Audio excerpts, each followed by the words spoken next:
ስፖርትስ በሁሴን አብዱልቀኒና በዳዊት ንጉሴ።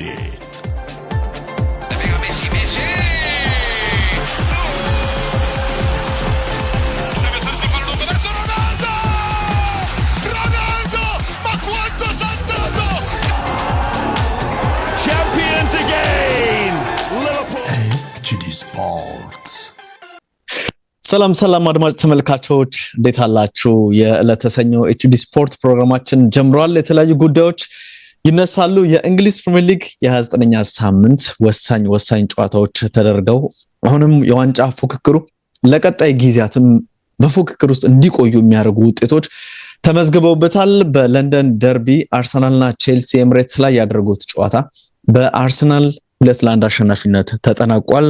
ውጤቱን ተከትሎ ከማንቸስተር ሲቲ በአንድ የበለጠ ጨዋታ ያደረገው አርሰናል ከሲቲ ጋር ያለው ልዩነት 5 ሆኗል። 64 እና 59 ነጥብ ላይ ይገኛሉ። ይሄ ጨዋታ ምን መልክ ነበረው የሚለውን እናነሳለን። የተፈጠሩ አንዳንድ ነገሮችን በጨዋታው ላይ እየተመለከተን ቆይታ እናደርጋለን። የዋንጫው ፉክክር አሁንም ይቀጥላል። ማንቸስተር ዩናይትድ ደግሞ ወደ አሸናፊነቱ አሁንም የቀጠለበትን ውጤት አስመዝግቧል። ክሪስታል ፓላስን ኦልድ ትራፎርድ ላይ 2-1 በሆነ ውጤት አሸንፏል። ላኳ በቀይ ካርድ መውጣቱ ለዩናይትድ ውጤታማነት ቁልፉ ነገር ነበርና ይህንንም ጨዋታ የተወሰነ ነጥብ እናነሳለን። ዛሬ ቆይታ የምናደርገው በአካል ዳንኤልና ሁሴን አብዱልቀኒነን። ሁሴን እንዴት ነህ? ሰላም ነው ወይ ብያለሁ። ሰላም ታዲያስ እንዴት ነህ? ሁሉ ሰላም አለን። ሁሴን ጾም እንዴት ይዞሃል? ያው ጾም ከፍጥሩ በኋላ ነው እየሰራን ያለ ነውና እንዴት ነው ማለት ነው? ኤነርጂ አቅም አይ ነው እንዴት ነው ጾሙ ለማለት ነው። ለመግቢያ ሰላም ነው። ጥሩ ነው። አለን አንተም ጾመኛ ነህ እኮ ምን እኔም ብቻ ጠይቀኛለህ? አይ እንዴት ነው? ሰላም ነው? የበረታህ ነው? እየበረታው አይደል? የፍጡር ሰዓት ከጥቂት ደቂቃዎች በኋላ ነው የምንቀርጸው። አድማጮች ይሄንን እንዲረዱ ከማለት ወዲያው እንጂ ትክክል ወዲያው ነው የቀረጽን ያለነው ፕሮግራም ነው። የ29ኛ ሳምንት ጨዋታ እንግዲህ በአርሰናልና ቼልሲ መካከል ተደርጎ አርሰናል አሸንፏል። ሁሴኑ ጨዋታው ላይ ምን ጉዳዮች ነበሩ የሚለውን እናነሳለን። ግን አስተላለፍ ላይ የሚነሱ ከጨዋታ በፊት ብንዳሰሳቸው የምትላቸው ሐሳቦች ካሉ እነሱን ልንመለከት እንችላለን። ኦኬ፣ በነገራችን ላይ አራቱም ጨዋታዎች ዛሬ 2-1 ነው ያለቁት። ብራይተን ኖቲንግሃም ፎሬስት 2-1፣ ፉልሃም ቶተንሃም 2-1፣ ማን ዩናይትድ ክሪስታል ፓላስ 2-1፣ አርሰናል ቼልሲ 2-1። በማንቸስተር ዩናይትድ እና በአርሰናል ጨዋታ አንዳንድ ቀይ ካርድ ወጥቷል ማለት ነው። እና ይሄን ይመስላል እንግዲህ ይሄ ጨዋታ የአርሰናልና ቼልሲ ትልቁ ጨዋታ እሱ ነው። የሳምንቱ ውስጥ በዚህ ሳምንት ትልቁ ጨዋታ እና ቼልሲ እንግዲህ ለሁለቱም ትልቅ ጠንከር ያለ ጨዋታ ነው። ከቼልሲ ብጀምርልህ ቼልሲ ለሚቀጥለው ዓመት በቻምፒየንስ ሊግ ለመሳተፍ ወሳኝ የሆነ ድል ያስፈልገዋል። እንግዲህ ከእርሱ በፊት የሚፎካከሩት ሊቨርፑል፣ ማንቸስተር ዩናይትድ እና ሁለቱም አሸንፈዋል። በዚህ ላይ ደግሞ አስቶን ቪላ ነጥብ በመጣሉ ለቼልሲ ጥሩ አጋጣሚ ነው እና ስለዚህ ይሄን አጋጣሚ ደግሞ መስት ዊን ማች ነው። በቃ የግድ ማሸነፍ አለብኝ ብሎ ነው የሚገባው ግዴታ። በአርሰናል በኩል ደግሞ ቅዳሜ ዕለት ማንቸስተር ሲቲ እንዲሁ ተምዳየሁ 1-0 አሸንፏል። ስለዚህ ልዩነታቸው ከአርሰናል ጋር የ2 ነጥብ በመሆን ጠቧል። ያው አንድ ቀሪ ጨዋታ እንዳለ ሆኖ እናም አርሰናል ይህንን ጨዋታ ይህንን እያየ የግድ እሱም ይህንን የቼልሲን ጨዋታ ድል ማድረግ አለበት እሱም እና ለሁለቱም ድል ግዴታ ነው። ስለዚህ አሁን ሁለቱም ጋር ድሉ ግዴታ ከሆነ ሁለቱም 100% ድል ለማድረግ ነው የመጡት። ሁለቱም ድል ለማድረግ ከመጡ ጨዋታው ጫና የበዛበት ነው ማለት ነው። ታይት ይሆናል ማለት ጫና የበዛበት ይሆናል እና ስለዚህ ጌም ደግሞ እንደዚህ አይነት ጫና የበዛበት ጌም ሲሆን ደግሞ ሳቢነቱ ይቀንሳል አይደል? ሳቢነቱ ይቀንሳል። እሱ እንደ ጨዋታው ባህሪ ነው። አንዳንዴ ቆንጆ ጨዋታ ታያለህ፣ ቀጠሮ የጠበቀ ጨዋታ ትላለህ። አንዳንዴ ደግሞ ለምሳሌ እንደ ዓለም ዋንጫ ፍጻሜ ይሆናል 1-0 ይሆንና ወይም ምንም ስህተት ላለመስራት የሚደረጉ ስህተት ላለ በጥንቃቄ ጨዋታ ምንም እንትን ሳትል ትወጣለህና አንዳንዴ ደግሞ አሁን ደግሞ የዛሬውን ጌም ስትመለከተው ጫና ደግሞ ሲበዛ ደግሞ ያመጣል የጌም ባህሪው ይለዋወጣል። የጌሙ ባህሪ በ90 ደቂቃ ውስጥ ምን ማለት ነው? አንዱ ይግላል፣ አንደኛው ሲግል አንደኛው ይቀዘቅዛል፣ አንደኛው ሲቀዘቅዝ አንደኛው ደግሞ ይግላል እና ሁለቱም የራሳቸው ሞሜንቶም ይፈልጋሉ። ይሄ የሚግሉበት ማለት ነው። እንደዚህ አይነት ባህሪ አለው እና እንደዚህ አይነት ጨዋታ ነው። ከባድ ጨዋታ ነው ለማለት ነው። በዚህ ላይ ደግሞ መርሳት የሌለብን ደርቢ ነው። የለንደን ደርቢ ነው ጨዋታው እና እንግዲህ ይህን ስላለ እንግዲህ አርሰናል እንግዲህ አሁን ከቀሩት 10 ጌም ውስጥ እንግዲህ አንዱና ጠንካራው ጨዋታ ይሄ ነበር፣ ቼልሲን ማስተናገድ እና ማለት ከቶፕ 6 ቲሞች ውስጥ የቀሩት አንዱ ቼልሲ ነው፣ አንደኛው ማንቸስተር ሲቲ ነው። ስለዚህ አሁን ይሄ ሲቲ ማነው ይሄ ቼልሲ ትልቁ ጨዋታ ነው። ስለዚህ ይሄንን ጨዋታ በ3 ነጥብ ሰብስቧል እና የቀረው አሁን ሲቲ ብቻ ሆኗል። በቶፕ 6 ቲም ውስጥ ሲቲ ብቻ ነው የሚቀረው። በአንጻሩም ሲቲ ደግሞ እንደምታውቀው ቼልሲ አዌ ያለው ብሪጅ ላይ ይሄዳል። ቪላን እና አርሰናልን ሆም ላይ ያስተናግዳል። እነዚህ ቶፕ 6 ቲሞች መካከል 3ቱን ማለት ነው እና ስለዚህ አሁን አርሰናል ይሄ ጨዋታ ማሸነፉ ለስነ ልቦናውም ለምኑም ለዋንጫውም ለመቅረቡም ትልቅ እንትን አለው ተጽዕኖ አለው እና ይሄን ነው የምልህ። ወደ ላይናፑን ስመጣልህ ቼልሲ ያው የፎፋና ቀይ ካርድ አለ፣ የኮኮሬያ ጉዳት አለ። ስለዚህ አሁን ከኋላ ባክፎሩን ማንን ይጠቀማል የሚል ብዙዎች ጥያቄ ነበር እና እሱም እንግዲህ ስትራስቡር የነበረውን ያመጣውን ሴኔጋላዊ ማማዱ ሳርን አስገብቷል። እንዲሁም ደግሞ ጄምስ እና ቻሉባ ያው አሉ። እንደገና ይሄ ጆሬል ሃቶ የተባለ 19 ዓመቱን ኔዘርላንዳዊ ልጅንም እንትን ብሎታል፣ አሰልፎታል እና ይሄ ነው እንግዲህ ያልተጠበቀ ምልህ በጉጉት ሲጠበቅ ማንን ይጠቀማል ማን የሚለው ነገር እንደውም እናንተ ትላንትና ስናወራ ነበር በዲፌንሱ በኩልና ከማይክ ውጪ ማለት ነው እና እንዳልነው ይሄን እነዚህን ተጫዋቾች ይዞ መጥቷልና ይሄን ነው ምልህ ከጨዋታው በፊት እንዳልከው እንደው የሃቶ ጉዳይ ሁሴኑ ምናልባት ተጫዋቹ የመሃል ተከላካይ ሆኖም ተጫውቷል። በመስመር ተከላካይነትም በአያክስ ቤት እንደዚህ አይነት አገልግሎት የሚሰጥ የነበረ ተጫዋች ነው። የመሃል ተከላካይ ሆኖ እንዲጫወት ደግሞም በጣም ይሄ ፍላይንግ ፉልባክ እንዳይሆን ከማሰብ ሳካ የሚኖረው ተጽዕኖን ከግምት ውስጥ ያስገባ አይነት ውሳኔ በአሰልጣኙ የተወሰነ ይመስላል። ምክንያቱም እዛ ቦታ ላይ ማሎ ጉስቶን ባለፈው ጨዋታ የግራ ፉልባክ አድርጎ የቀኝ እግር ተጫዋች ነው፣ ግን በግራ መስመር ላይ እንዲሰለፍ ያደረገበት ውሳኔ ተጫዋቹ በባህሪው ወደፊት እየሄደ ማጥቃት የሚወድ ተጫዋች ስለሆነ ሳካን እየተመለሰ ትራክ ባክ እያደረገ መከላከሉን በሚገባ ላይረዳ ይችላል የሚል ውሳኔ ምናልባት ጆሬል ሃቶን እዛ ቦታ ላይ እንዲጠቀም ያደረገው ይመስላልና ጨዋታውም ላይ ልናነሳው እንችላለን። በነገራችን ላይ ልጁም በጣም ዲፌንሲቭ ስራ ላይ ስለዋለ በተለይ ፈርስት ሃፍ ላይ አንደኛ ፓልመር ወደ አክሱስ ነበር ብዙ ሂሳብ የነበረው ወደ ውስጥ እየገባ ነው ሲጫወት የነበረው። ስለዚህ ያ እንትኑ ላይ ላቴራሉ ላይ ኮሪዶሩ ላይ ለታካና ለቲምበር ተመችቷቸው ነበር እና ምክንያቱም በዚህ በኩል ሲሄድ አትመለከተውም ብዙ ሲወጣ አትመለከቱ። በጣም የጥንቃቄ ጨዋታ ነበር ሲያደርግ የነበረው።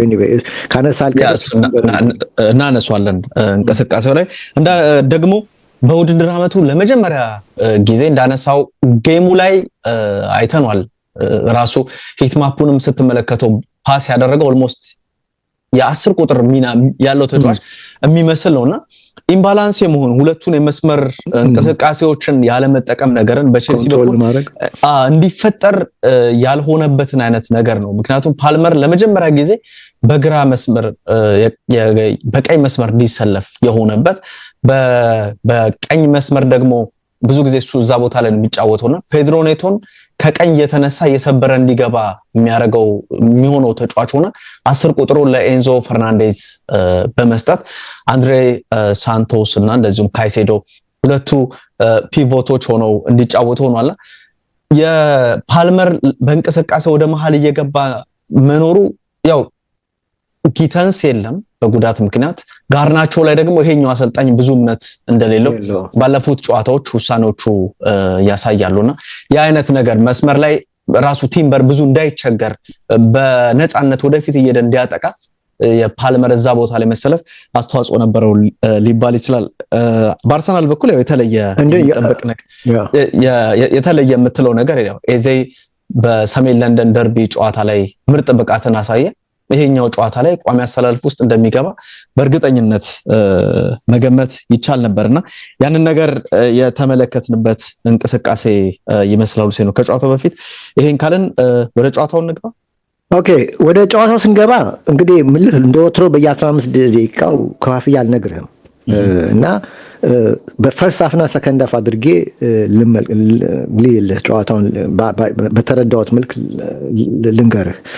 ወደ ፈርስት ሃፍ ላይ የቼልሲ ተጫዋቾች ለመረጋጋት ጊዜ ፈጅቶባቸዋል።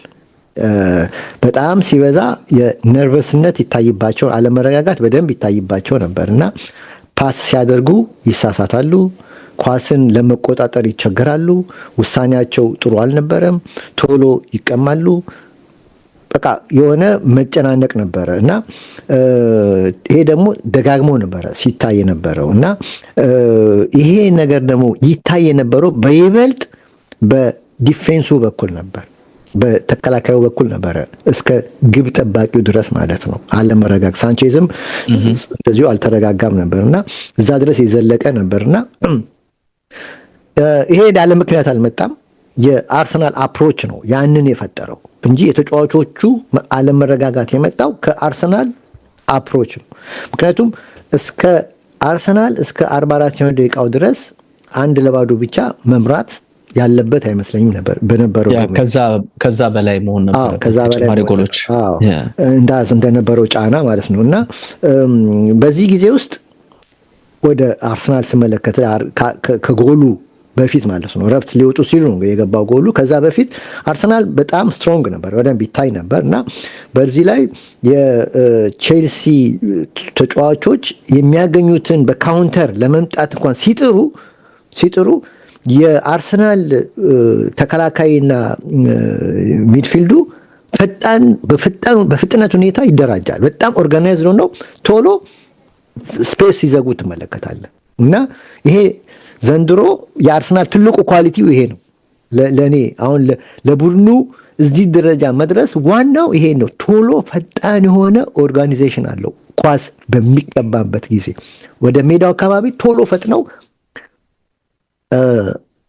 ኮምፓክት ይሆናሉ፣ ስፔስ ይዘጋሉ እና ተጋጣሚው ስፔስ እንዳያገኝ እንደው ኮምፎርት እንዳይሰማው ምቾት እንዳይሰማው ያደርጋሉ እና ይሄ አይቻለሁ እና በዚህ ጊዜ ውስጥ ታዲያ የአርሰናል ኳሊቲ አንደኛ ሃይ ፕሬስ ያደርግ ነበር። በፕሬሲንግ ነበረ ሲጫወት የነበረው በተለይ እስከ 30 ደቂቃው ድረስ በጣም ፕሬስ ያደርጋቸው ነበር እና ፕሬሲንጉ ደግሞ አግሬሲቭ ነበር እና ደግሞ ስኬታማ ነበር እና የቼልሲ ተከላካዮች ለመደራጀት ወደ ቀጣይ ስቴፕ ለማለፍ ሲቸገሩ ትመለከት ነበር፣ በደንብ ይታይ ነበር እና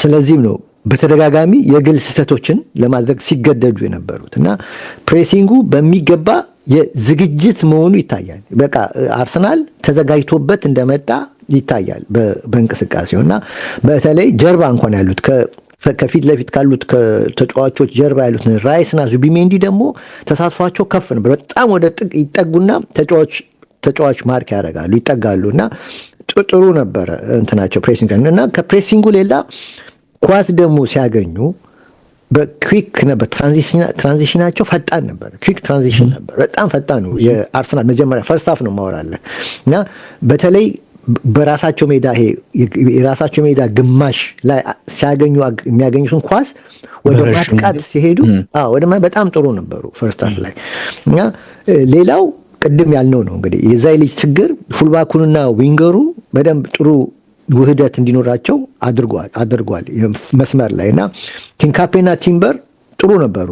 ፈርስት ሃፍ ማለት ሂንካፔ ጥሩ ነው፣ ያው ራሱ ላይ ጎል ስላገባ ብቻ ነው እንጂ ሊወቀስ የሚችለው በጣም ጥሩ ነበር እና ሌላው እንግዲህ ያው ሴት ፒስ አጠቃቀማቸው ደግሞ ሌላው ኳሊቲ ሆነውና ደካማ ጎኑ ምንድነው ካልከኝ ፈርስት ሃፍ ላይ አርሰናል በትራንዚሽን ቅድም ያልኩ ትራንዚሽኑ ጥሩ ነው፣ ፈጣን ነው። ግን በትራንዚሽን የሚመጡትን ኳሶችን አክሽኖችን ግን አለመጨረስ ነው ፊኒሽንግ ማለት ነው።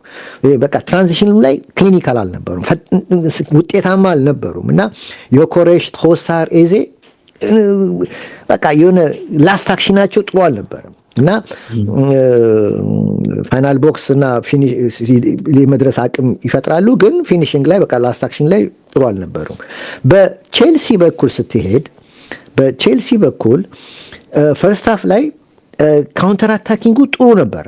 ፈርስት ሃፍ ላይ ይሞክራሉ ካውንተር አድርጎ ለመሄድ ያው ፊት ለፊት ያለው ቲም ጠንካራ ሆነባቸው እንጂ ጥረት ያደርጋሉ። መሀል ላይ ደግሞ ፊዚካሊ እንትናቸው ጥሩ ነበር። ፊዚካል አፕሮቻቸው ሚድ ዞን ላይ ጥሩ ነበር። ጉልበት አላቸው፣ አቅም ነበር እና ዶዋን ላይ ስትሮንግ ነበር። አንድ ለአንድ ሲገናኙ በአብዛኛው አቅም አላቸው። በአሸናፊነት የመወጣት እንትን ፈጥረዋል ደጋግመው እና በዚህ ላይ የሚያገኙት ኳሶች ሙቭመንታቸው ዳይሬክት ነበረ፣ ቀጥታ ነበር። ቨርቲካል ነው የሚሄደው። ይሄ ሆሪዞንታል ፓስ አያደርጉም። ቶሎ በጥቂት እንትን ቶሎ ይደርሳሉ ወደ ላይ። ግን ደካማ ጎንም ነበረባቸው። ለዚህም ነው አርሰናል የበላይ የነበረው። አንደኛ ቢልድአፕ ሲያደርጉ ስሎው ናቸው። ምክንያቱም የፕሬሲንግ ሬዚስታንስ በጣም ተቸግረው ነበር። ሌላው ዲፌንሲቭ ሼፓቸው አሁን የአርሰናል ዲፌንሲቭ ሼፑ በጣም ቅድም እንደነገሩ በጣም ቶሎ ነው ኦርጋናይዜሽንና ሼፑን ጥሩ ነው። እነዚህ ደግሞ ዲፌንሲቭ ሼፓቸው በጣም ችግር ነው። ቶሎ አይደራጁም እና የምርበትበት ነገር ይታይባቸዋል እና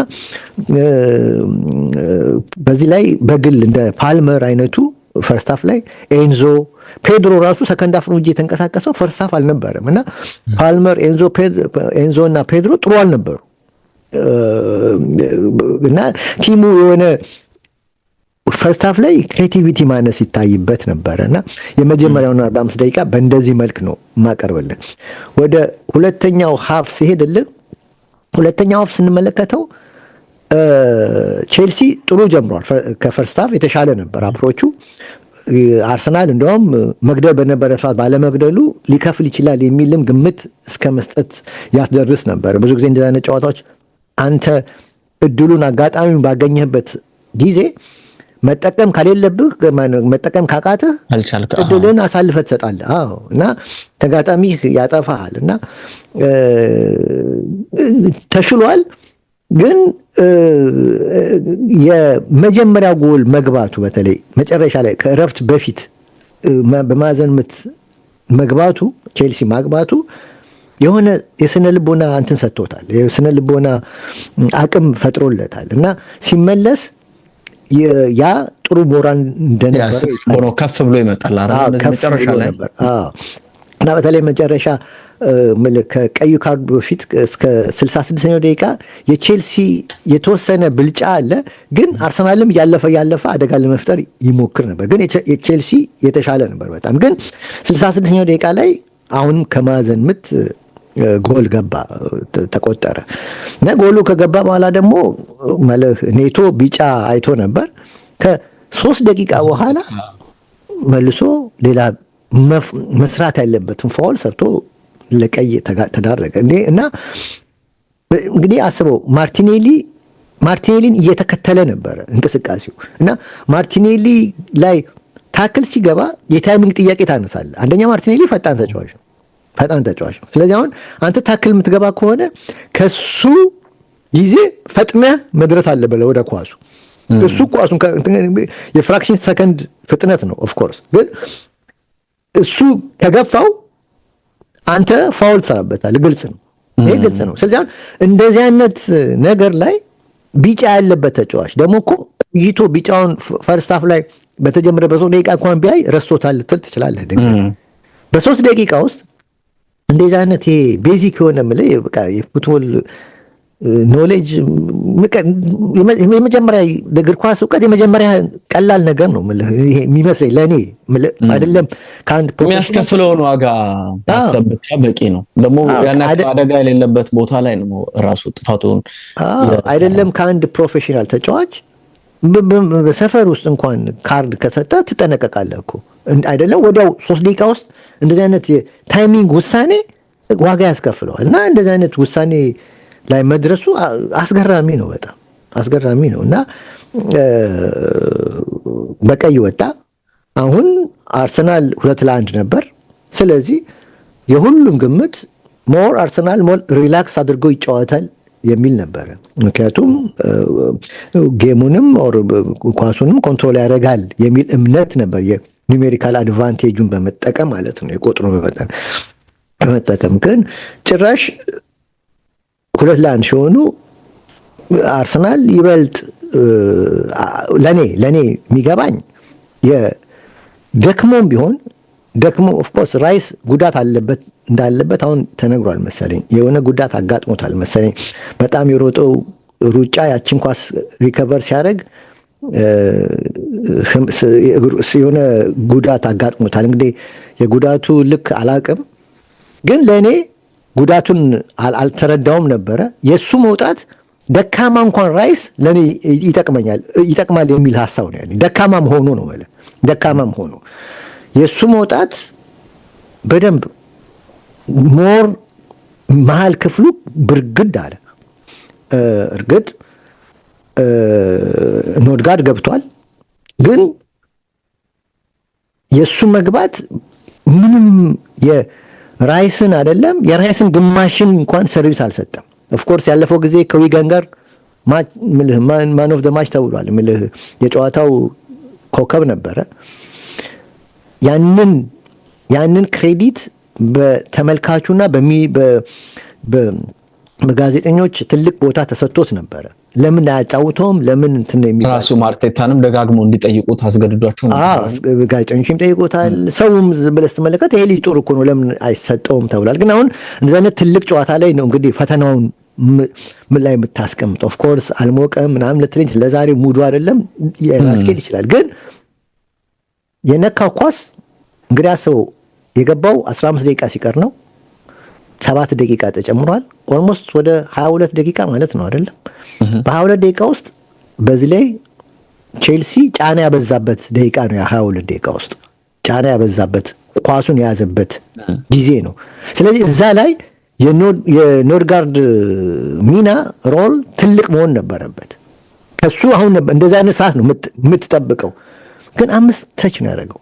5 ተች ብቻ ነው ያደረገው። ዞኑ ኳስ የሚበዛበት ዞን ነው ብያለሁ። ማዕከሉ ኳስ የሚበዛበት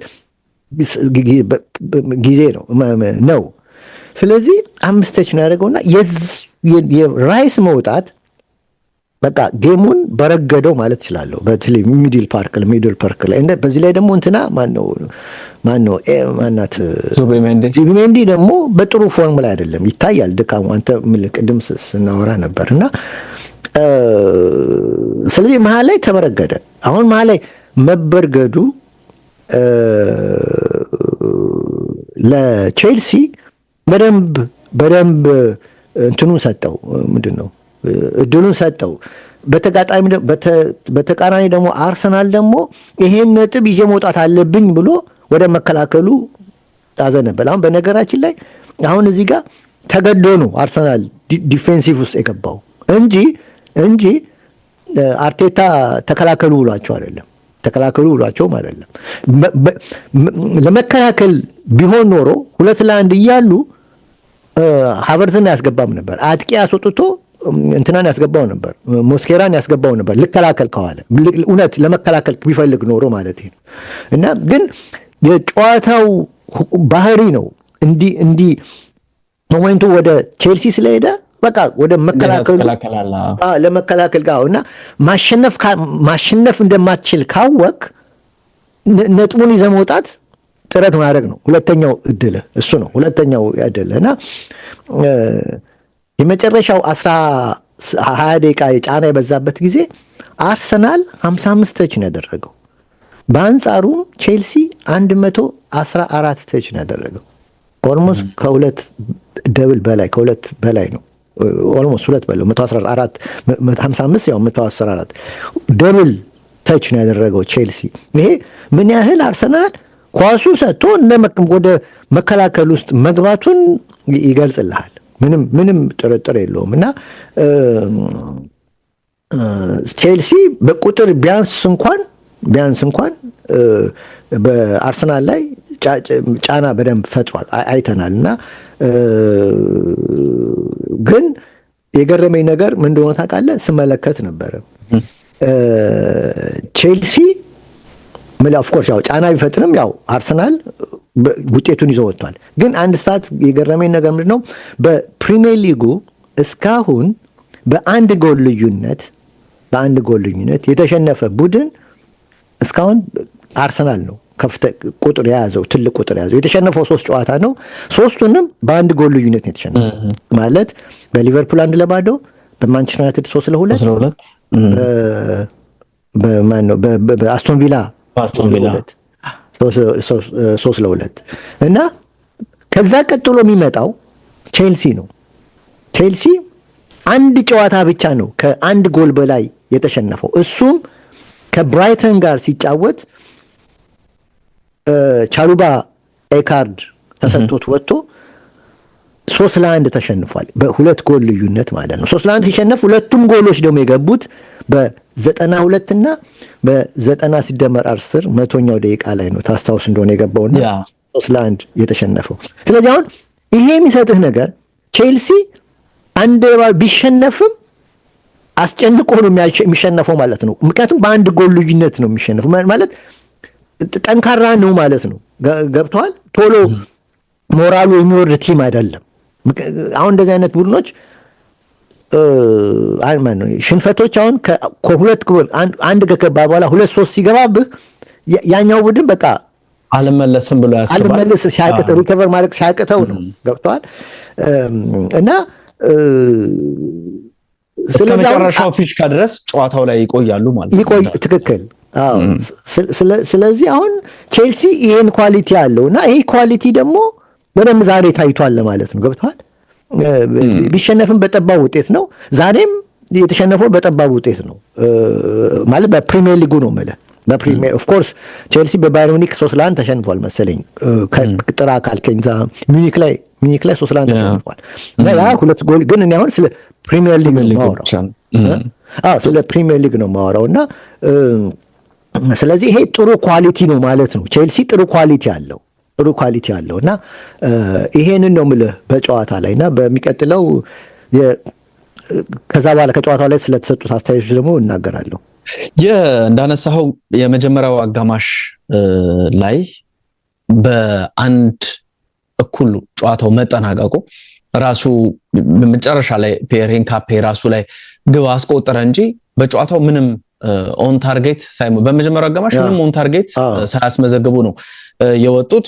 የግል ስህተት የነበረበት ማማዱ ሳር በዚህ ደረጃ ምናልባት ይሄ በችግር እንደ አላውቅም አሰልጣኙ ሊጉ ላይ ልምድ ያለው ተጫዋች እያለ ቶሲን አዳራባዮ እያለ እሱን ቀዳሚ ተመራጭ ማድረጋቸው ራሱ በጣም የሚገርም ውሳኔ ይመስለኛል። ሁሴን ነው በጣም ደካማ ከነበሩት የቡድኑ ተጫዋቾች አንደኛው እሱ ነው። ከሁለቱ ተከላካዮች እንደውም ቻሎባ ጥረት ማድረጉን ትመለከታለህ በእንቅስቃሴ ረገድ። ያ ጄምስና ቻሉባ ይሻላሉ። ሁለቱ አቶና ሳር የሉም ማለት ይችላል። የሃቶ በብዙ ነገር ቡድኑን ጎርቶታል። ምናልባት አንደኛው እንደ ጥሩ ነገር ካነሳ ብዙ ወደፊት ስለማይሄድ አልተጠቃም። ልክ ደግሞ ትንሽ የተወሰነ ደግሞ መጠቃት ሲኖር ጠንካራ የምትለው ማለት ተጫዋች አይደለም። የሆነ ፍራጃይል ነገር ይመስላል። በፊቱ ሳካ ከሁለት ዓመት በፊት ምናምን የነበረው ሳካ ቢሆን እዚህ ጨዋታ ላይ ምን አይነት ታምር ሊያሳይ እንደሚችል በእርግጠኝነት መገመት ይቻላል። ሁሴን ነው እንደፈለገ አርጎት ሊሄድ የሚችል ደግሞ የራሱ የሳካና የኩኩሬያ አንድ ለአንድ ግንኙነት ሁሌም ትኩረትን ይስባል አይደል? አርሰናልና ሲገናኙ ብዙ ጊዜ ይሄኛውም ላለመልቀቅ የሚደረግ ጥረት የሳካም ደግሞ ኳሊቲ ተጨምሮበት ጥሩ ፉክክር እንደተናጠል በሁለቱ የአንድ ለአንድ ግንኙነት ያን ነገር ናይ ነበር። የመከላከል ኦርጋናይዜሽናቸው በጣም ደካማ የነበረበት እንዳነሳ ነው።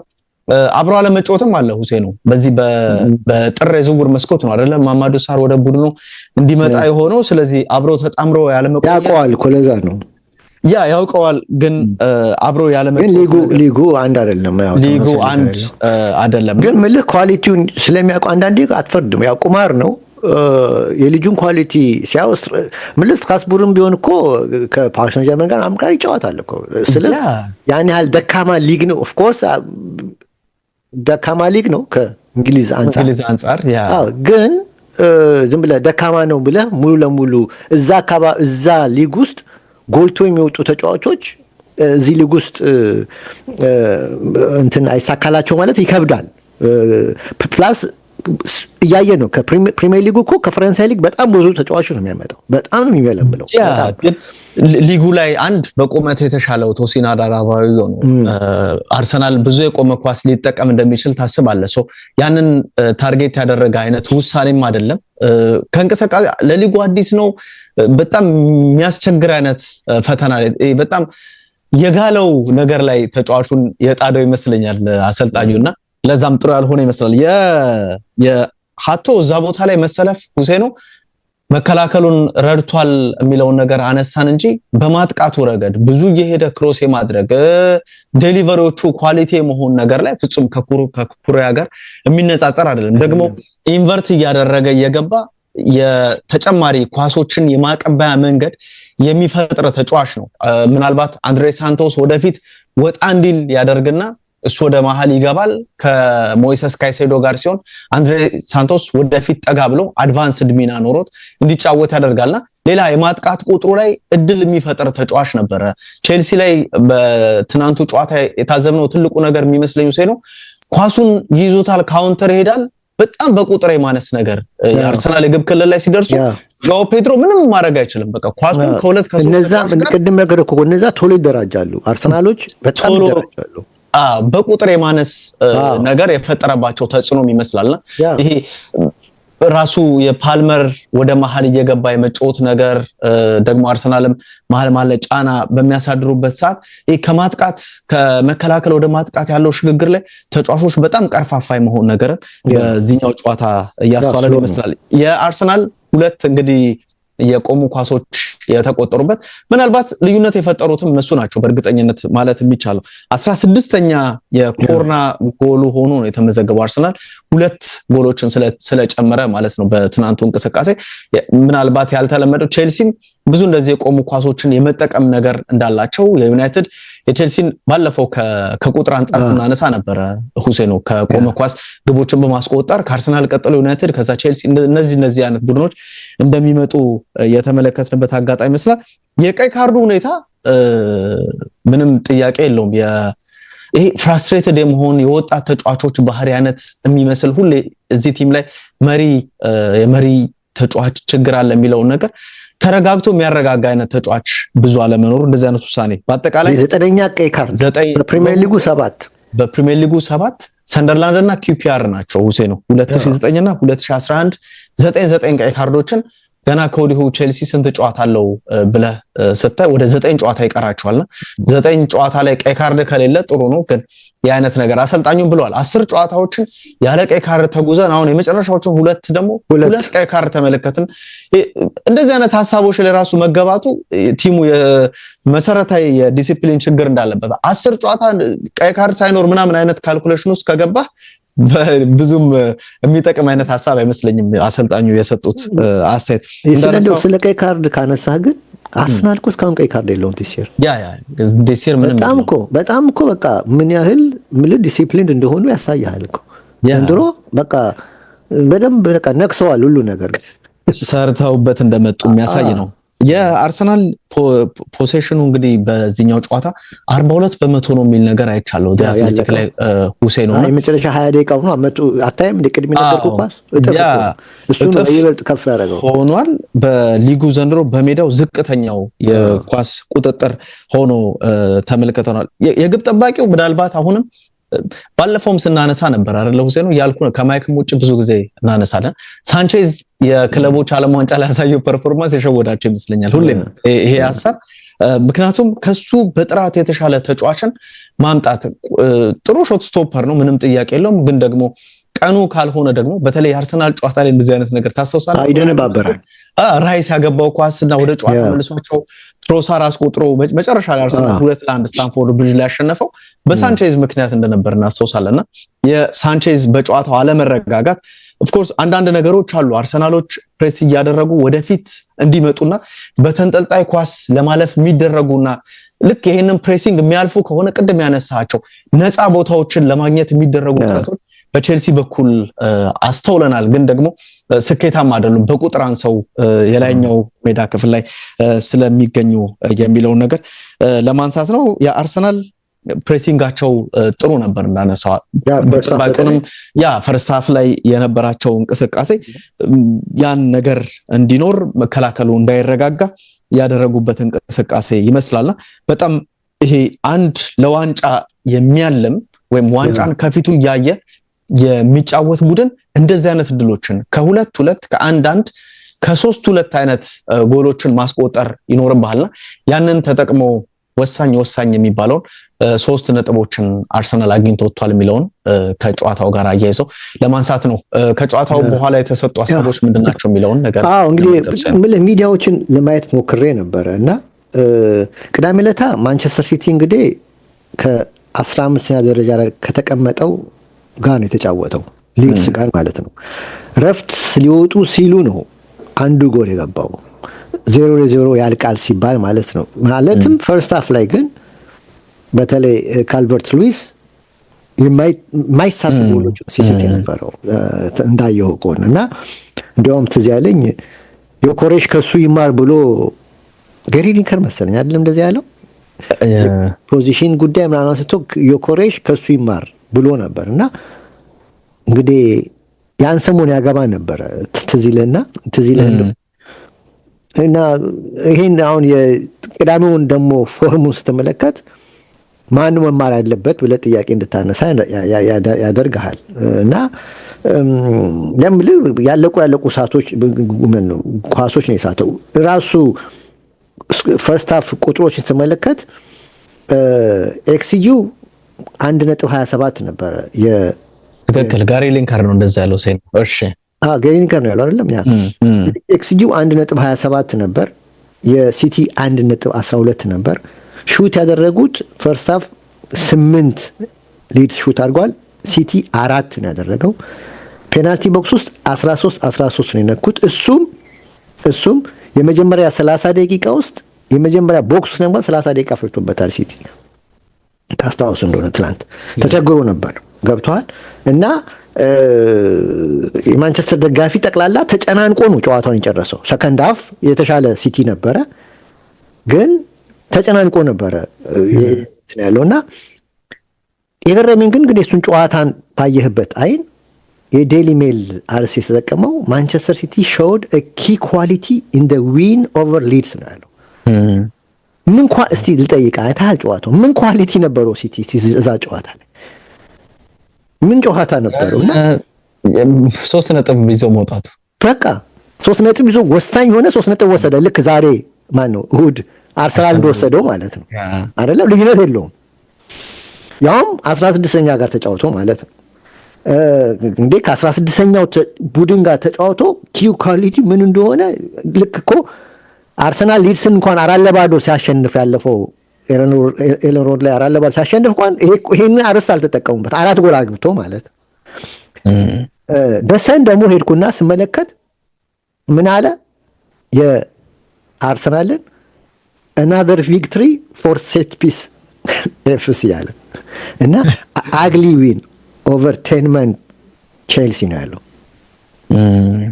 አግሊ ዊን over 10 man ቼልሲ እኮ 10 ተጫዋች ሆኖ የመጨረሻው 20 ደቂቃ ነው 90 ደቂቃ ደግሞ በ11ማ ሆኖ 2-1 ነበሩ እና አስበው እዚህ አግሊ ጨዋታ ነው ተባለ አግሊ ነው ተባለ ኮርና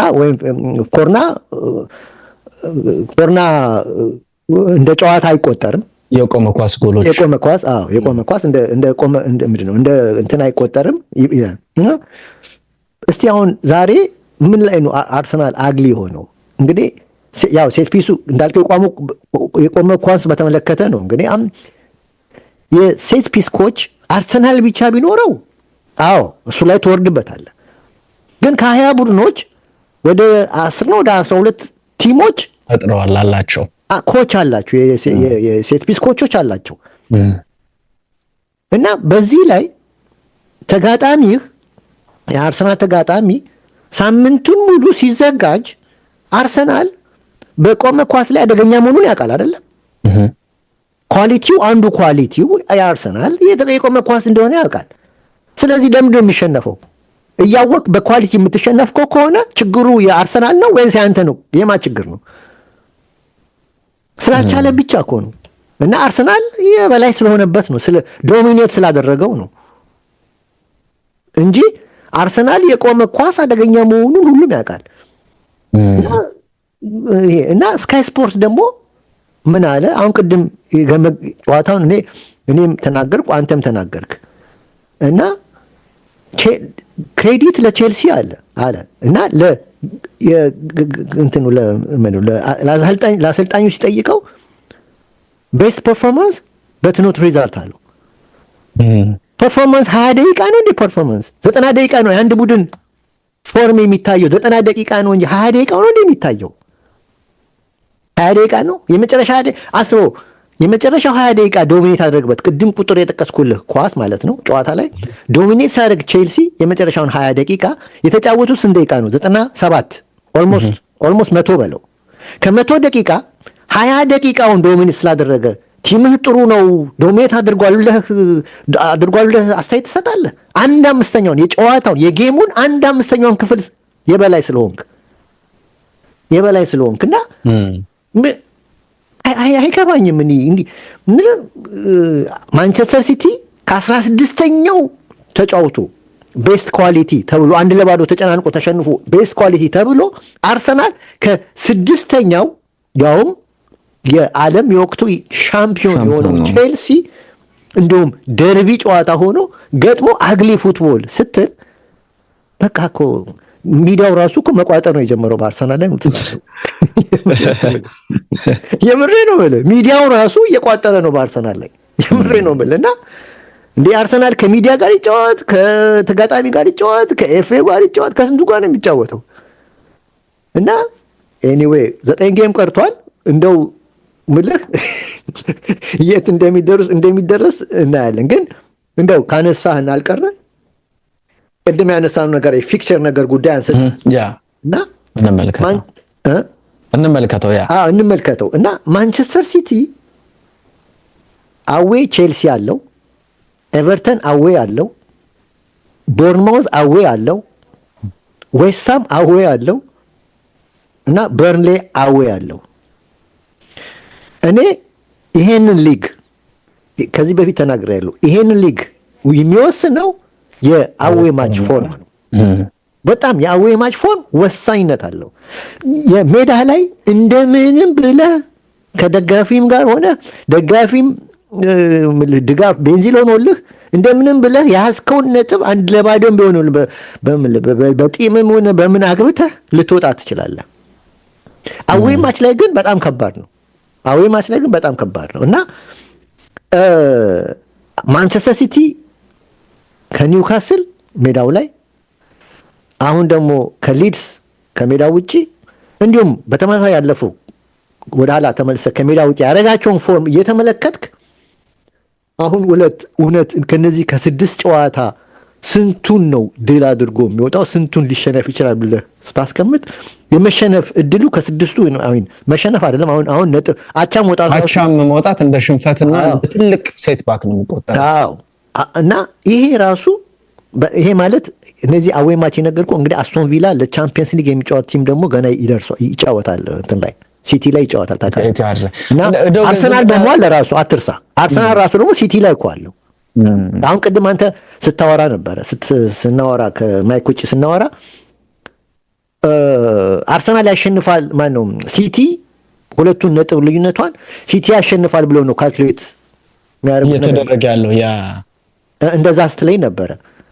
እኔ ደግሞ ልንገር አይደለም ከዛ በፊት ከዚህ ከሁለቱ ሲቲና አርሰናል ከመገናኘታቸው በፊት ጋፕ ይፈጠር ወይ ሲቲ ወይ አርሰናል ነጥብ ይጥላሉ። ምንም አትጠራጠር። እዛም አይደርስም። ፕላስ እዛም ምን ያህል እርግጠኞች ናቸው አርሰናል ነው ሲቲ አርሰናል እንደሚያሸንፍ። በኒውካስል በሜዳው እንደዛ እየተርበረበረ እያየ ነው። አሁን ጎሉ ገብቷል እኮ የጎሉ ራሱ እኮ ጥያቄ ምልክት የሚያነሳ ነው። ወቅት ታስታውሳለህ ሴኑ እነ ኬዲቢ የነበሩበት ማንቸስተር ሲቲ ከአርሰናል ጋር ሂሳብ ሲደረግ የመጨረሻው አካባቢ አርሰናልና ሲቲ ኤቲአር ላይ ይጫወታሉ። ከሱ ጨዋታ 3 ነጥብ ያገኛል ሲቲ። ስለዚህ አርሰናል እዚህ ጋር እነዚህ ጨዋታዎች ላይ ነጥብ ይጥላል ተብሎ የምታስታውስ ከሆነ ልክ ያንን ጨዋታ ሲቲ ሜዳው ላይ አሸነፈና ከአርሰናል በላይ ሆኖ ሊጉን አሸናፊ የሆነበትን ዓመት እናስታውሳለን። አሁን የአይነት ሲቲ የለም ፍጹም። እሱ ነው እኮ ጥያቄው። በሲቲ በሚድፊልዱ ትተማመናለህ? አንድ ትልቁ ባላንስ ሚድፊልዱ ነው። የሲቲን ኳሊቲ የፔፕ ኳሊቲ ሚድፊልዱ ነው ዶሚኔት የሚያደርገው። በፔፕ ትልቁ ዋጋ የሚሰጠው ሁሉም ክለቦች ላይ ሚድፊልዱ ነው። በተለይ ደግሞ ፔፕ ጋር በጣም ይሄ አለ እና አሁን ይሄ አለ ወይ ነው ጥያቄው። አሁን ብዙ ነገር ማንሳት ትችላለህ እና እንደውም ለኪፕ ቅድም ስመለከት ምን ይላል አርሰናል አሁን ትኩረት ያደረገው ለማሸነፍ እንጂ ለመጫወት አይደለም ብሏል። በቃ ዘንድሮ ለማሸነፍ እንጂ ለመጫወት አይደለም። ደግሞ ትክክል ነው። የምታየው ነገር ይሄን ነው ማለት ትክክል ነው ማለት ጋዜጣው ያለው ነው ማለት። ምክንያቱም የምታየው አርሰናል ለማሸነፍ ነው እንጂ ለመጫወት አይፈልግም። ምክንያቱም አስበው ቅድም አሁን የእሑዱን ጨዋታ ነጥብ ቢጥል ኖሮ አግሊ ፉትቦል አይደለም ያሉት ከዚህ የባሰ ነበር። ደግሞ የሚያጎሉት ርዕሱ አሸንፎ አግሊ ፉትቦል ይሉታል። አሸንፎ ያኛው ግን 1-0 16ኛውን ቲም እኮ ነው 16ኛውን ቲም አሸንፎ ያኛው በስ ይባላል። ይሄኛው ደግሞ ወሳኝ ነው ትልቅ ቡድን ቼልሲን በሊድ ሳይን ትመለከተዋለህ እንዴ? ቼልሲ ከዓለም የክለብ ሻምፒዮን እኮ ነው። ለጥፎ እኮ ነው ማለት ላይ እየተጫወተ ያለው ባለ ክብር እኮ ነው። ይሄን ቡድን እኮ 2-1 አይደለም ግማሽ ጎል ቢኖር ግማሽ ጎል አግምጡ ቢኖር በአንድ ተኩል አሁን 1-1 አልነበሩም 1 ተኩል ለአንድ እንኳን ቢያሸንፍ ትልቅ ውጤት ነው። ምክንያቱም ትልቅ ቡድን ነው። ለምን ዝቅ ታደርገዋለህ? አርሰናል ጋር ሲመጣ ቡድኖች ዝቅ ይላሉ። ሲቲ ጋር ሲመጣ ቡድኖች ከፍ ይላሉ። ፌር አይደለም። ያ ዞሮ 3 ነጥቡ ነው እንግዲህ 3 ነጥቡ ለአርሰናል ተደምሯል። ሚዲያዎቹ እንደዚህ አይነት ሀሳቦችን እየሰጡ ነው የሚለውን ነገር ለማንሳት ነው። እንደው እዚህ ላይ የመጨረሻ የምታነሳው ነገር አይጨረስኩ በቃ የዩናይትድን ጨዋታ እንመልከት አይደል? ዩናይትድ እንግዲህ ከክሪስታል ፓላስ ጋር የሚያደርገው ጨዋታ በኦልድ ትራፎርድ ነው። ያው ተደጋጋሚ ጨዋታዎችን ዩናይትድ ኦልድ ትራፎርድ ላይ ያደረገ እንዳለ ይታወቃል። ያው አጋጣሚ ሆኖ አሰልጣኝ ማይክል ካሪክ ይሄን ነገር በደንብ እየተጠቀመበት ያለ ይመስላል። ደግሞ የዩናይትድ አሁን ያለፉት ጥቂት ጨዋታዎች እየተቸገረ ነጥብ ዌስትሃም ላይ ልክ እንደ 3 ነጥብ ነው አይደል የተቆጠረው። ቤንያሚን ሼሽኮ 96ኛው ደቂቃ ላይ ግብ አስቆጥሮ ጨዋታውን አቻ ይዞ ወጣ። ያ ልክ እሱ ጨዋታ እንደ ድል ነው የተቆጠረው። ምክንያቱም እየሄደበት ያለውን ሞመንተም እንዳያጣ የሚያደርግ ወሳኝ 1 ነጥብ ልትለው ትችላለህ። አሁን ደግሞ በደረጃ ሰንጠረዡም ወደ 3ኛ ደረጃ ከፍ ያለበትን እድል ፈጥሯል። የፓላስ እንግዲህ ተጽዕኗቸው ወዲያውኑ ነበር የታየው። ፈርስት ሃፍ አጠቃላይ የፓላስ ነበር ማለት ነው የሚቻለው። ሙሴ ነው በእንቅስቃሴ ረገድ እድሎችን ለመጠቀም በሚደረጉ ጥረቶችም የተመለከትነው የፓላስን የበላይነት ነበር የመጀመሪያው አጋማሽ ላይ።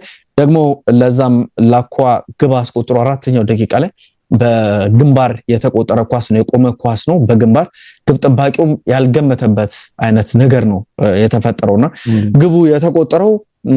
ከዛም እንግዲህ የፓላስ እንቅስቃሴ በጥሩ የተመለከትንበት እና ሳር ተጨማሪ እድሎችን የፈጠሩበት ግቦችን ለማስቆጠር የነበረበት አማካኝ ክፍልም ላይ የተሻለ ነገር በፓላስ በኩል የተመለከትንበት ሆኖ ተጠናቋል። ሁለተኛው አጋማሽ ግን እንግዲህ ሁለተኛው አጋማሽ ተጀምሮ ከ11 ደቂቃዎች በኋላ የቡድኑ ባለልምድ ተከላካይ ሎኳ በቀይ ካርድ ወጣ። እንግዲህ ብሩኖ ፈርናንዴሽ እዚህ አጋጣሚ ላይ የሰጠው ኳስ ኩናን ከግቡ ጋር ያገናኘበት መንገድ ይሄ ፖርቱጋል ላይ እንዴት ድንቅ እንደሆነ የሚያሳይ ይመስላልና ላኳ እንግዲህ ከኋላ ተጫዋቹን ጎትቶታል።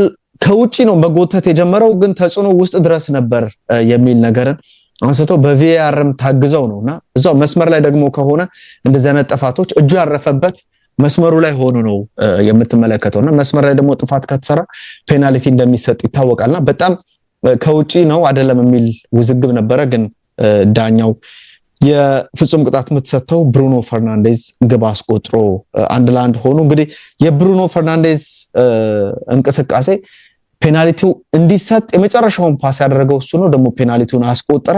መልሶ ደግሞ ከጥቂት ደቂቃዎች በኋላ ዩናይትድ ጫና ፈጥሮ ሞመንተሙን ወደ ራሱ ካደረገው በኋላ አንድ የሚያስቆጭ አጋጣሚም ካመለጣቸው በኋላ 65ኛው ደቂቃ ላይ ቤንያሚን ሼሽኮ የተለመደው የሚታወቅበትም የግንባር ኳስ አሁንም ከብሩኖ ፈርናንዴዝ የመጣ ኳስ ነበርና በግንባሩ አስቆጥሮ በጣም ኢንፎርም የሆነው ከሊጉ 2026 ከገባ ብዙ ግቦች ካስቆጠሩ ተጫዋቾች አንደኛው ነው። ከፔናልቲ ውጪ ባስቆጠራቸው ጎሎች የሱን ያክል 4 አግብቷል። አሁን ካሪክ ከመጣ በኋላ 4 ከዛም በፊት እየተቀየረ እየገባ ተጽዕኖ ከፍ ብሎ ነበረ። ከ8 ጨዋታ 7 ጎሎች መሰለኝ አጠቃላይ አሁን ባለፉት ያስመለከተውና ምርጥ ብቃት ላይ የሚገኘው ተጫዋች ምናልባት ዩናይትድ ላይ ቤንያሚን ሼሽኮ እንደሆነ የሚያሳይ ነውና ጥሩ ብቃትን አሳይቷል። ከዛ በኋላ እንደ ጆሹዋ ዚርክዚ አይነት ተጫዋቾችን ወደ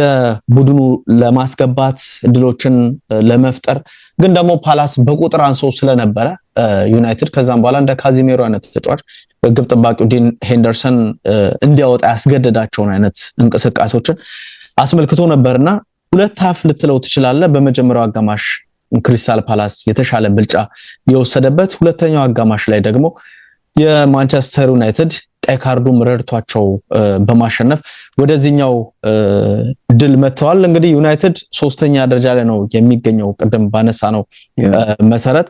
ምክንያቱም አስቶን ቪላ ተሸንፏል በዚህኛው ሳምንት እዛው 51 ነጥብ ላይ ቀርቷል። ዩናይትድ በአራት የተሻሉ የግብ ልዩነቶች ስላሉት 12-8 ናቸው። ስለዚህ ዩናይትድ 3ኛ ደረጃ ላይ መጥቷል። በማይክል ካሪክ ስር የሚታየው ከሞቲቬሽን ጋር ነው የማየው። አሁንም የዩናይትድን እንቅስቃሴ ስትመለከት እንትን ማለት ሳይሆን ግን በደንብ የመፈተን አይነት ነገሮች ምናልባት የሲቲ ጨዋታ ላይ በጣም አሳማኙን ዩናይትድ የተመለከትን ይመስለኛል። ከዛ በኋላ ባሉት ጨዋታዎች የተወሰነ የመቸገር ነገር አለ። ግን ሳይሸነፍ መጓዙ ቢያንስ ከስነ ልቦና አንፃር ለቡድኑ አስተዋጽኦ ትልቅ እንደሆነ መናገር ይቻላል። ሳይሸነፍ አሁንም እየተጓዘ የሚገኘው ዩናይትድ እያልን ነው እኛም የምንገልጸውና በጥሩ ፎርም ላይ ይገኛል ዩናይትድ።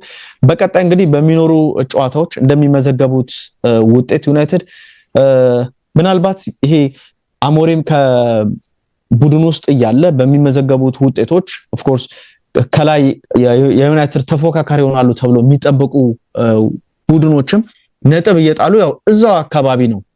ብዙ ያን ያክል የሚርቅ አይነት ነገርን አትመለከተምና አሁን ከዚህ በኋላ ግን ከሜዳ ውጪ ኢቭን ደካማው ላለመውረድ እየተጫወተ የሚገኘው ዌስትሃም እንዴት እንዳስቸገረው ዩናይትድን ተመልክተናልና ከሜዳ ውጪ የሚደረጉ ጨዋታዎች አሁን በቀጣይ ረቡዕ ከነገ በስቲያ የሚደረገው ከኒውካስል ጋር የሚካሄደው ጨዋታ ሴንት ጄምስ ፓርክ ላይ ሌላ የካሪክ በቃ በደንብ ቲሙ ላይ የሚታይ ተጽዕኖ አለው የለውም የሚለውን ለማየት መጠበቅ ያለብን ጨዋታ ይመስላል። ደግሞ አስቶን ቪላም ይመጣል። እንግዲህ ይሄ ለደረጃ ለመነጣጠቅ የሚደረግ ጨዋታ ይሆናል ብለን ነው የምታስበው እና ቦርንማውዝ እንደዚህ አይነት ጨዋታዎችም ከዛ በኋላ ይመጣሉና የዩናይትድን ትክክለኛውን በተለይም ደግሞ አሁን እየሄደ ያለበትን የአሸናፊነት መንገድ ማስቀጠር ይችላል ወይ የሚለውን ጉዳይ ለማየት ቀጣይ ጨዋታዎች ያስፈልጋሉ። ግን አሁን ለጊዜው ግን አሁን የወደፊቱን አናውቅም። ግን አሁን የሚታየው ነገር እንግዲህ ካሪክ ይሄን ቡድን ሲረከብ 7ኛ ደረጃ ላይ ነበር። አሁን 3ኛ ደረጃ ላይ ተቀምጠዋል። ይሄ ትልቅ ውጤት ነው። ትልቅ ውጤት ነው። 7 ጨዋታ አድርጓል፣ 6ቱን አሸንፏል፣ አንድ ነው ድሮ ያደረገው። 18-19 ነጥብ ይዟል። ቀላል አይደለም። ተከታታይ 6-5 ጨዋታ ማሸነፍ ደረጃን በጣም ነው ከፍ የሚያደርገው እና በዚህ ላይ ቅድም እንዳልከው የ4 ጎል እንትናን ሼስኮ በሱ 4 ጎል አስገብቷል። ብሩኖ ፌርናንዴስ ደግሞ ከነበረበት የበፊት ምልህ በተለይ አሞሪ መጥቶ ወደ ኋላ አንድ ስቴፕ ወደ ኋላ ዘግየት አድርጎ ነው። አሁን ግን መደበኛ ቦታው ላይ ይዞ በቃ በደንብ በነፃነት እየፈረጥ እንትን ምንድን ነው እየፈነጨ ነው ማለት ትችላለህ። እና በጣም በጣም ጥሩ ነው። ብሩኖ ፌርናንዴስ ድሮም ምልህ ጎበዝ ነው። አሁን ደግሞ ይበልጥ ሌሎቹ ዙሪያ ያሉት ልጆቹ ሲንቀሳቀሱለት የእሱ ጎልቶ መውጣት በደንብ እየታየ ነው። ድሮም እኮ ነበረው፣ ግን ያ ኳሊቲው በውጤት ስለሌለው ይሸፈን ነበር። አሁን ግን ዙሪያ ያሉት ልጆች ነቃ ስላሉ የሱ ሚና በጣም ላቅ ብሎ ለመታየት ችሏል እና ትልቅ ግን ነው።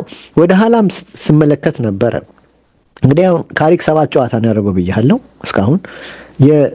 ታስታውስ እንደሆነ ኦሌ ጋነር ሶልሻየር ሲመጣ 12 ጨዋታ አልተሸነፈም ነበር። 12 ጨዋታ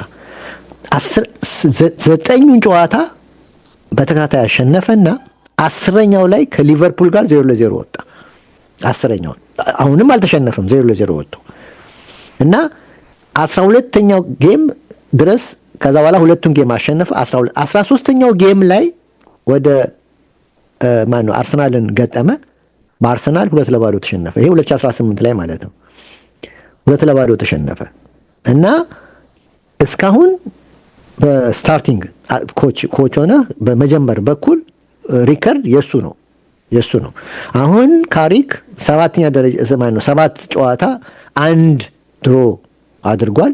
ግን 7 ጨዋታ ነው ያደርገው። ስለዚህ ስንት ይቀረዋል? 5 ጨዋታ ይቀረዋል። ፊት ለፊት ያሉትን 5 ጨዋታዎችን ካሸነፈ የኦሌ እንትን ምንድነው ሪከርድ ይጋራል። 6 ጨዋታ ካሸነፈ ደግሞ ሪከርዱ በእጁ ይገባል ማለት ነው። ስለዚህ አሁን ይሄ ነው። ግን ያው ኦሌ ጅማሬው ጥሩ ነበር። ያው መጨረሻ ላይ ግን አስፈረሙት ምናምን። ከዛ በኋላ ወደ ሌላ ነገር ተለወጠ። ያው የነበረው ሙድ ሁሉ ቀረ፣ ጠፋ። አሁን ካሪክ በጣም ከባድ ነው ለእኔ። አሁን በቻምፒየንስ ሊግ ደረጃ ማለት የቻምፒየንስ ሊግ ደረጃን ይዞ ከጨረሰ ለማንቸስተር ዩናይትድ ኃላፊዎች ለውሳኔ በጣም ይከብዳል። ይቀጥላል ወይስ አይቀጥልም የሚለው በጣም ከባድ ነው ይመስለኛል እኔ። ምክንያቱም አሁንም ድጋሚ እንዳንሸወድ ይላሉ።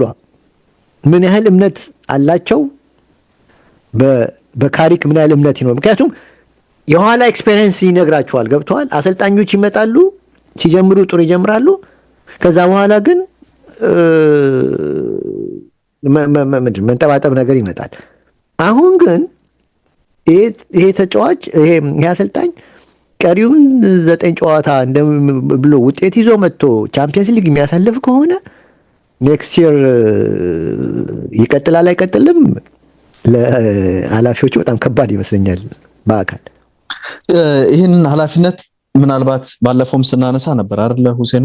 17 ጨዋታዎች ነው ያሉት ማይክል ካሪክ ቡድኑን ሲረከብ። እንደውም በዩናይትድ ታሪክ በጣም ከረጅም ዓመታት በኋላ ከ40 ዓመት እንደዚህ በኋላ ዝቅተኛውን ቁጥር በውድድር ዓመቱ የጨዋታ ቁጥር ማለት ነው የሚያስመዘግብበት ነው እያለን ነበርና የካሪክ 17 ጨዋታዎች ያው የሚመዘነው በ17 ጨዋታዎች የሚኖረው ተስፋ የሚያሳየው ፍንጭ ደግሞ ደጋግመንም እንዳነሳ ነው የቀድሞ የዩናይትድ ሌጀንድ ነው። ምንም ጥርጥር የለውም። ካሪክን በደንብ ሁሉም ቢያዛቸው ምንም ነገር ቢላቸው የሚያዳምጡት የሚሰሙት ሩበን አሞሪምን እንደዛ ሊያዳምጡት ይችላሉ። ትልቅ ጥያቄ ማንሳት ይችላል። ግን የካሪክን እንቅስቃሴ በእንደዚህ አይነት መልኩ ያው ላለመሸወድ የሚደረጉ ጥረቶች ሊኖሩ ይችላሉ። በዩናይትድ በጣም ጥንቃቄ ይፈልጋል። አክቹአሊ እነሱ አሁን ፎከስ እያደረጉ ያሉት እንደምሰማው እስካሁን እሱም አንድ እንትን ነው። አንድ ምንድን ነው አንድ ካንዲዴት ነው። አንድ እንትን ነው። ግን ከሱ ሌላ አሁን የሚፈልጉት ትላልቅ አሰልጣኞች ነው። ለምሳሌ እንደ ማልበል እንደ የእንግሊዙን አሰልጣኝ ዓለም ዋንጫን እየጠበቁ ነው።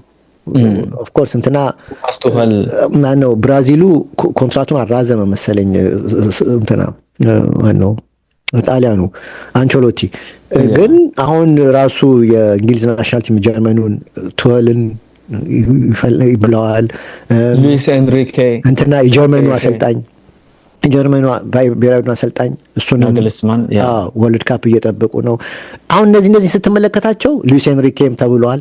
እነዚህን ሁሉ ስትመለከት የሆነ ያሳየን አሰልጣኝ ይፈልጋሉ ማለት ነው። ያሳየን ገብቷል። አሁን ካሪክ አላሳየን ፕሩቭን የሆነ አሰልጣኝ አይደለ? አሁን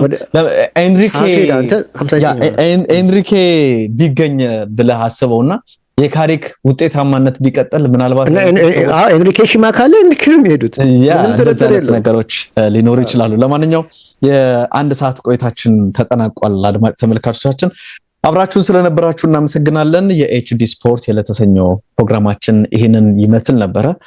አብራችሁን ስለቆያችሁ እናመሰግናለን። አድማጭ ተመልካቾቻችን በአካልና ሁሴን ነበረ ቆይታ ያደረግነው። ሳምንት በሌላ ጉዳዮች እንገናኛለን። ሁሴን ለአንተም መልካም ጊዜ መልካም ሳምንት ይሆንልህ። ሰላም ቻው ባይ ባይ።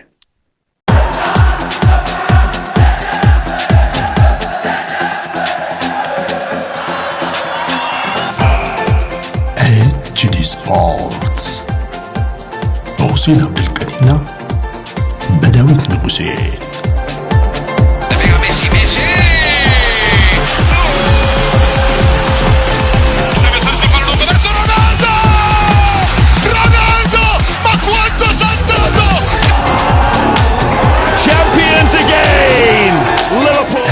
HD Sports.